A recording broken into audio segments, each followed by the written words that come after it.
Hello, and welcome to episode 92 of Design Curious Podcast. I'm your host and mentor, Rebecca Ward. Today on the podcast, I have a wonderful guest, Marianne Cherico. She is the Home Stagers coach, and she has also a great podcast that I was privileged to be a guest on. That podcast, if you're interested in listening to it, I'll have a link in the show notes, but it's called Home Stagers and Designers on Fire podcast. So like always, we have the links for the guest and everything that they reference in the show notes. It's a very great place to be. Go check out the show notes. There's so many links, so much great information there. I really make it easy for you to find the things that we're talking about in the episode. Like My Design Mentor, my mentorship program. You can find links for that, all of the downloads that I've created for you, and the quiz. So go check it out. Let me tell you a little bit more about Marianne.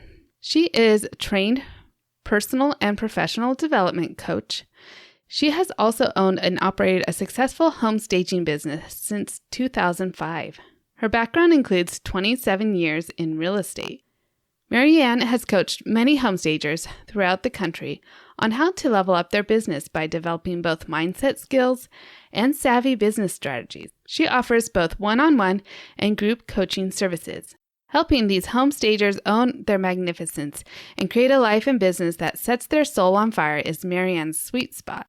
Her speaking engagements include several conferences, and she's also had workshops around New England with the Design for Today collaborative, as well as numerous on and offline venues. Marianne's podcast, Home Stagers and Designers on Fire, is a great way to learn business and mindset strategies for those of you wanting to grow your home staging business. If you're looking for a coach who will help you grow your business your way, Marianne is your gal. We have a great conversation today about home staging and why perhaps designers should also be staging. So let's get into the episode. It's very good. You're now listening to Design Curious, a place where you, creative one, are here to learn about what it really is like to be an interior designer. And I'm your host and mentor, Rebecca Ward. If you're worried about how to succeed in a creative career, if you're ready to learn your next steps to become an interior designer, and if you want the satisfaction of doing something you love every day, you are in the right place. Grab a coffee, a notebook, and let's dig into today's episode. Hi, Marianne. Welcome to Design Curious Podcast. So great to have you here today. Yeah, I'm so happy to be here. Yeah. So I did the intro already. It has your bio, but we know that you are a home stager and a coach and podcast host for home staging. Why don't you tell us how you even got into this industry in the first place? What drove you into it? Sure. So I was in the real estate business for 27 years. And back in 2005, I had heard about this thing called staging when I went to study interior design at Rhode Island School of Design. And it intrigued me because I had always thought that sellers were expecting us to sell these overpriced houses. The market was different back then, and pull a rabbit out of a hat, and the houses would look messy. And, I just couldn't understand why they didn't present them, but it was such a new concept in Massachusetts. So I went to a lot of my designers in California where it kind of had started out west. Also, some of the stagers in Canada had been doing it longer. And in my area, in my neck of the woods, people weren't going to go from paying no money, investing no money in marketing and packaging their house by staging it to spending thousands of dollars like they were out there. So the way that I kind of got my foot in the door was to have real estate agents pay me to do highly effective staging consultation where I gave them all the ammo. Now, the model for staging back then was you do the consult to get the job. Mine was give them everything you can to do it themselves. No overhead, make some money. What ended up happening was that it led to all different kinds of jobs because once I won the trust of the real estate agents, they started referring me for design jobs and color consults. I live in the town that the New England Patriots play in, and I even got to work on some of their homes. Fun. It led to model homes and luxury homes and all different things. And I loved the variety of it. And then I kind of figured out what I like doing the most. So this kind of evolved through the years, Mm-hmm. but that's kind of how I got into it. Great. So you mentioned to me offline that you now don't really care for doing the design part of it now, but you really love the staging. So can you dig in a little bit to what the differences that you see are between those two and why you gravitate more towards staging? Absolutely. So I liked doing the model homes because there was nobody there and I had a lot of creativity and nobody was kind of breathing down my neck or just micromanaging everything. Like sometimes I think design jobs just suck the life out of me because it depends on the personality that you're Yeah. working with. Whereas when you stage for an investor or a builder, there's less of an emotional attachment. That's why I like the staging more. Now that I'm focusing on coaching, I'm only doing the consultations and I still love doing them because Mm, there's no overhead. I go in, I give them advice. I've done multi-million dollar homes that way. The results are great and it's just so easy. So hmm I think just, honestly, I love people. I coach. So obviously I love working with people, but I think the design jobs can be really pain in the neck for me All personally. those details. Yeah. So with the consultation, are you consulting with the homeowner or the realtor? So the realtors, I would say over 95% of the time pay me to do this, and they use this as a tipping point to help get the listing and to wow their sellers and set themselves apart. I meet with the homeowner and we walk through the home and we start with curb appeal and we walk through every room in the home. And I talk to them about things like how to grab the buyers at hello when they pull up. I've gone to multi-million dollar houses where the mailbox is falling apart and it just sets up a bad vibe, Yeah. right from the beginning. So we talk about making it so that when the client drives through that neighborhood that they say, "Oh my gosh, I'm so glad it's this house." So hmm paying particular attention to the front, edging and mulching, trimming bushes, getting rid of tchotchkes, the little gnomes and things like that in the yard. Even hoses, a lot of times people have their hoses out there and they're bright orange or something, Yeah. get rid of those. Walkways, clearing walkways, making sure that there's not a lot of toys in the backyard. And then we literally go room to room through the house and I detail what I think they should do to optimize the showing power in order to maximize their equity. Okay. So you're curating the items that they have in the house. It's not empty houses, right? So it's things that they own and you're trying to help them stage it so that it looks attractive to a prospective buyer. Yes, that's for the occupied staging. So when I do the occupied homes, it always starts with a paid consult. Now, in the past, when I had done the execution of the staging, then I would give them a proposal based on the scope of the work, making sure that the expectations were very clear about what I was responsible for, what rooms, whether I was bringing furniture in and whatnot. But with the consultations, they might also include things like updating with paint colors or updating vanities with, a coat of white paint and updated hardware, hmm affordable ways that they can get a better return on their investment. Okay. Really good. And so does the market determine oftentimes whether the house is empty or if it's has still has the homeowner's things in, like how fast the house is moving? Like, does it matter whether it's the homeowner's furniture or if it's staging furniture that comes in? Well, I kind of have to meet the client where they are, and there's different levels of staging based on what they can afford to invest, where they are. Like if the whole house is dated, then it might be more cost effective to start with adding paint to the walls and hmm perhaps painting cabinets white, which I know that's starting to go out now. It's going into the wood, but hmm in a lot of places they still love that in the hmm the Carrera marble and all that. Yeah. So I have to kind of meet each client where they are and then determine how far I can push them. hmm And, I do it in a way that it's like I'm not pushing them, I'm advising them and I'm explaining why I think this will help them get a better return on investment. Ultimately, they're going to make the decision on what they do and what they don't do. But I hmm feel as though part of what I do is I coach them by giving them the ammunition to make good decisions about their equity.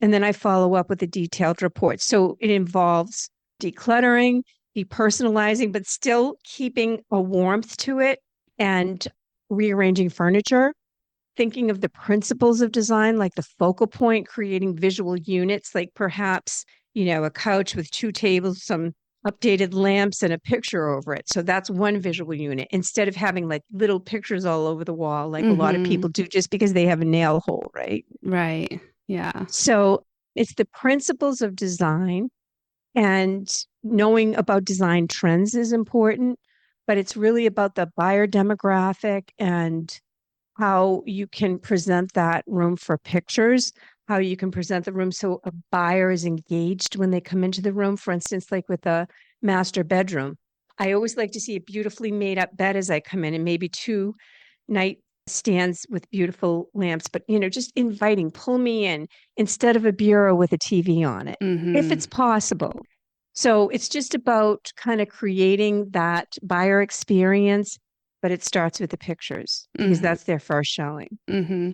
So it's a different approach a little bit to design than maybe a designer might have when they're designing someone's home, because you're really designing not for this client. You're designing for a potential wider audience, right? So you need to appeal to the masses. And sometimes when we have a client and they're looking to remodel and they know it's not their forever home, they're like, well, I might sell in 5 years, so I want it to be a little more not personal, So in cases like that, we'll be like, okay, well, this is kind of what people are looking for, the trends, like the white cabinets or the marble or whatever. I think on my side, because I like the design part, like I like to make it personal to the client. So it's a little not as fun to make it more generic. But do you think that's a challenge, or like someone who's starting out in design, do you think that staging is a good way to kind of get some experience of varied styles, or like thinking about appealing to the masses type of a thing? The fun thing that you can do is you could design it so that it was pretty timeless and then add the more personal things with the accessories. So that's one thing that you could do to make it more personal. And, you could have their collections and personal pictures and stuff like that. Model homes are basically a design job. They really are. So you can do it with rental furniture and accessories. Honestly, with model homes, because they're usually up for so long, like a year, it makes better sense for the builder or developer to purchase the items. So you could actually, you could buy wholesale and, mark up the stuff and make money that way. But, the client would pay for that. So it is really like a design job. In fact, one of the stagers that I coach does a lot of model homes. She used to be married to a builder, and she's been doing a lot more design jobs and traveling and all that. So staging is a great way to get in, because if you tap into getting the business from real estate agents, which I think all stagers should do, and I actually coach them on that, then real estate agents know everybody. So they'll refer you for those design jobs. And once you win them over and they like you and they like the way you handle their clients, they're the gift that keeps on giving. So absolutely, I think that a lot of stagers that I know are doing amazing design work.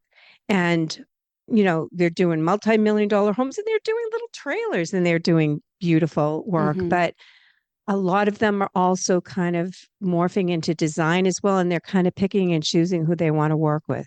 Okay. So if you're starting out and thinking about doing staging, I feel like one of the setbacks or things that might keep you from doing it right away is maybe the investment in inventory and managing that and storing that. Tell me about that, because that's always been a setback for me. People will ask if I do staging. I said, no, only with your existing furniture. I don't have an inventory of furniture. So tell me about that, because that's maybe something that I'm leaving on the table that I could explore. Oh my gosh, yes, absolutely. I never bought furniture. Really? Never. Since 2005. I worked with a rental furniture company, and I did invest in accessories, pictures, and stuff like that. But I never bought furniture. I didn't want to have the overhead of a warehouse. Because I like doing all different kinds of jobs, it wasn't my model to have that warehouse and continually have those big jobs. It is physically demanding. Staging is very physically demanding, doing those models and whatnot. I mean, if you're doing a model home for a builder, you hire an assistant or somebody to help you. You can hang the pictures and stuff like that. The movers move the furniture thing. It's easy. It's like a design job. But when you're lugging a lot of stuff in, it's physically demanding. So absolutely, Rebecca, you're leaving money on the table. and and I just think that you would enjoy it because there's so many different ways that you can stage. So you work with a rental furniture company. What I would do is I would put together a proposal and I would have the client sign an agreement with the rental furniture company.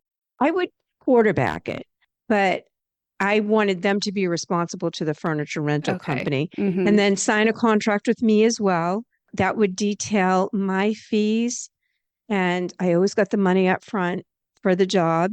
And yeah, you don't have to have a warehouse. Okay. You really don't.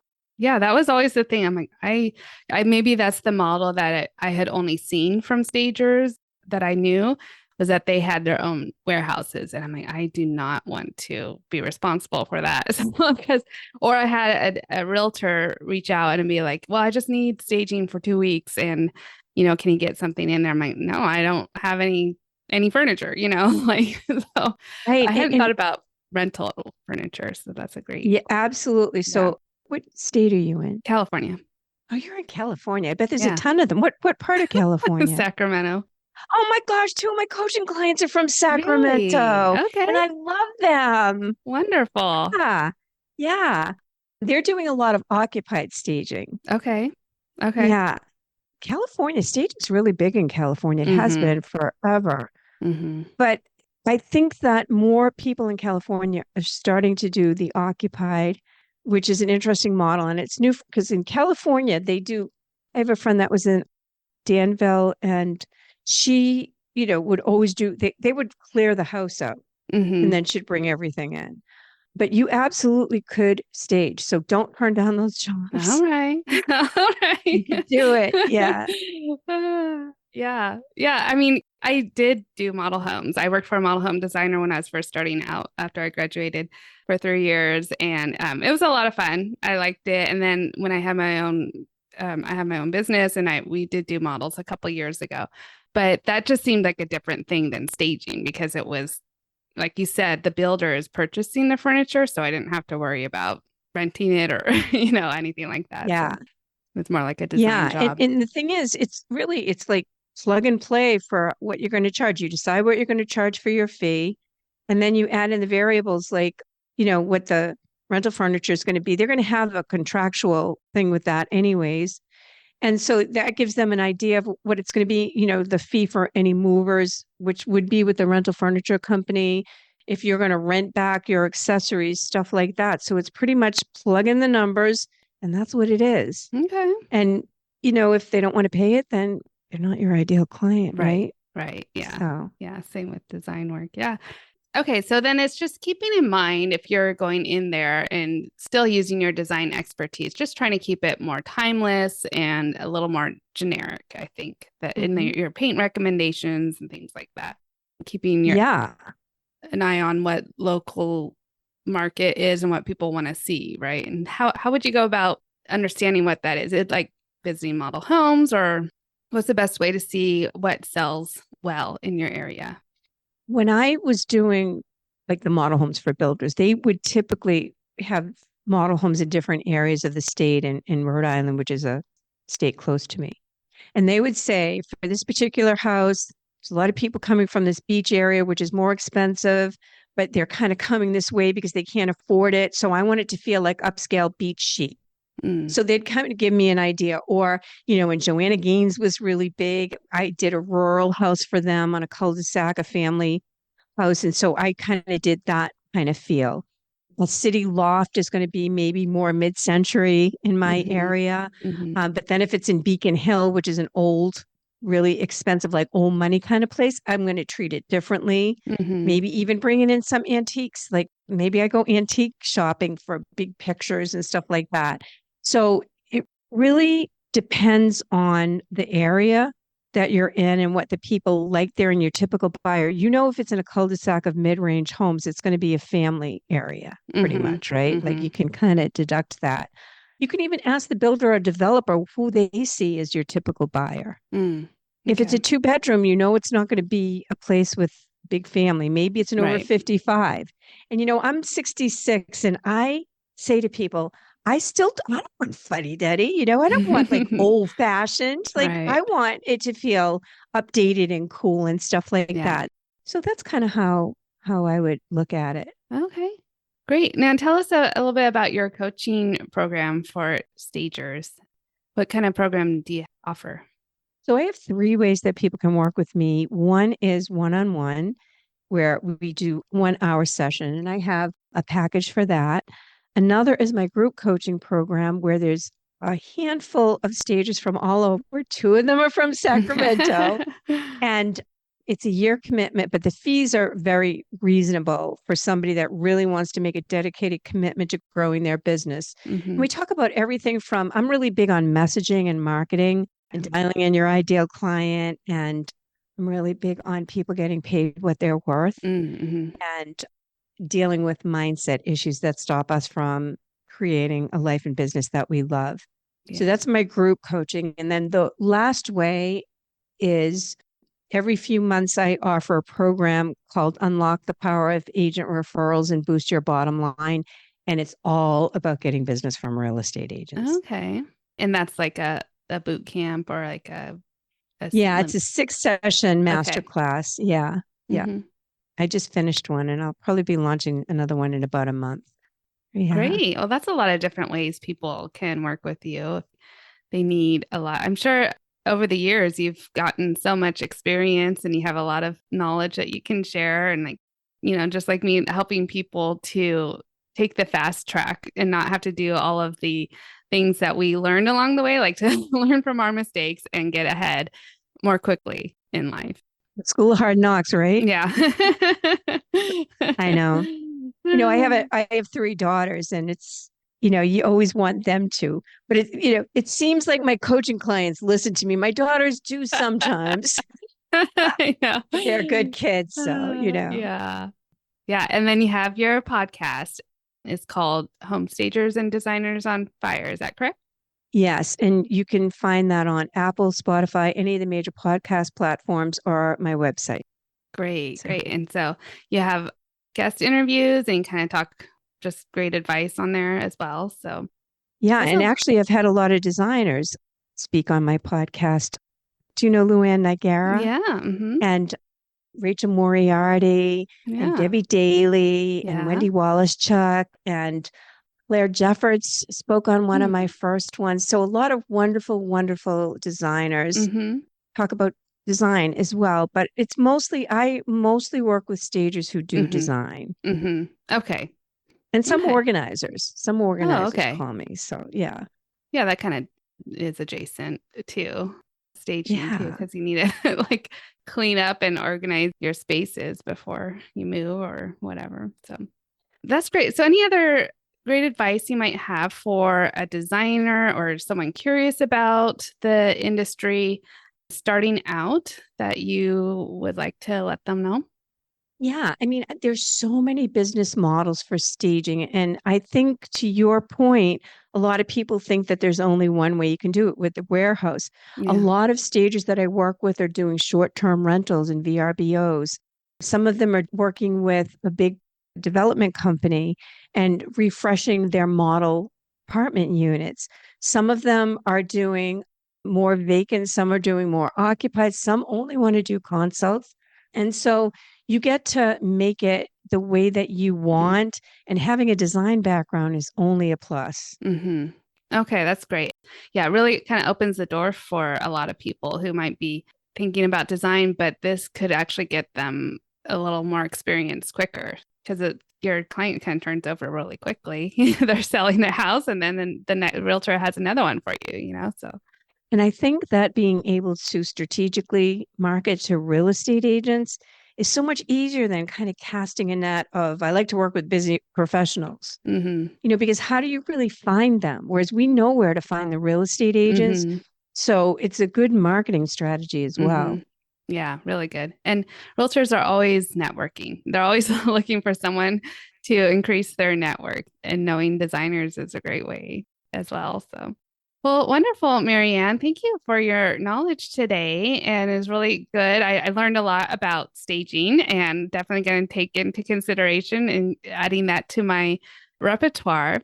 And we'll include all of your contact links in the show notes so people can find you. So, yeah, thank you for coming on today. Thank you so much for having me. I really have enjoyed this. Yeah, well, we'll talk to you soon.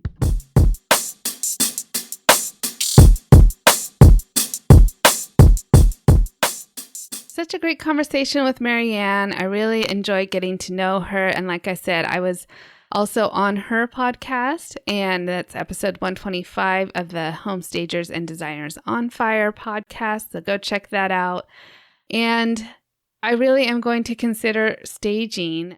As we talked about it, it makes it much more approachable than I thought before, not having to carry an inventory and things like that, which is really the thing that held me back thinking about doing staging. Is like, I don't have warehouses that I can manage the inventory. But as it turns out, that's not what is necessary for doing staging. And so seems like a great fit for both design and staging to go hand in hand together. And so you might want to consider that. If you want to learn more about home staging, then definitely reach out to Marianne and talk with her, get in one of her groups.